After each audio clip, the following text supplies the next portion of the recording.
Hi guys, I'm going to be talking about Operation Flashpoint Dragon Rising for the Xbox 360, and first thing I want to talk about is the story mode. I'm playing story mode right now. This is story, and there really is no story depth to this game.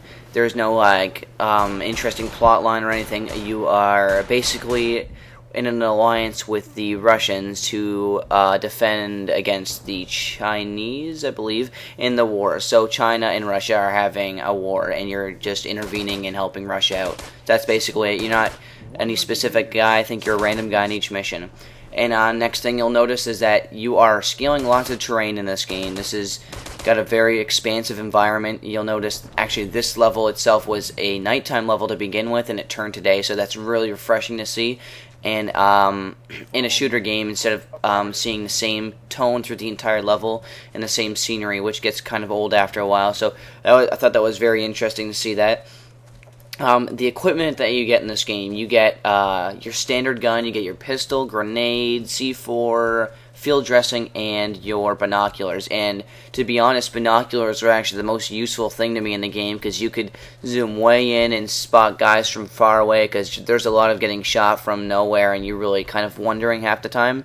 So the binoculars are really useful in this game, and they really help you plan a situation. I'm going to talk about the combat radial. A combat radial basically lets you plan out each situation perfectly. You can go to your map by pressing the back button and then planning out from there, or you can just hold RB and then tell your team to move. You can tell which kind of formation, which kind of spread that you want to be in. If you want them to flank left, it's a little exaggerating the flanking, so there's going to be a lot of waiting around for your team in this game, I found, which wasn't for me, but I'm trying to be unbiased.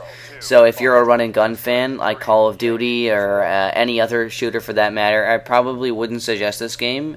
I would suggest going to Blockbuster first and then checking it out. But for a Ghost Recon fan and any games like that, that kind of shooter, I would probably check that out. It's taking that to the next level. It's really advanced as far as that goes. There's really wide open terrain, and you can plan through almost endless amounts of things. And also, I should say that there are vehicles in the game. I didn't show any gameplay of it, but there are vehicles. As far as I know, there are helicopters as well. So, let's talk about multiplayer. Okay, multiplayer, you'll have a tough time finding a game. I know I did. But multiplayer, if you're a person who likes to get away from the story, you're probably not going to enjoy this multiplayer so much. There's 3 modes in the entire game. So there's single player. You can play co-op with a team or a friend, which is kind of interesting. That's good. You love co-op nowadays. But then there's Annihilation and another game mode, and they're basically the same thing. So I really wouldn't suggest picking this up if you're a multiplayer fan and you really don't bother with single player. It's basically playing the same thing. You might get a couple hours of enjoyment out of it, but after that it's really kind of pointless, so I wouldn't check it out.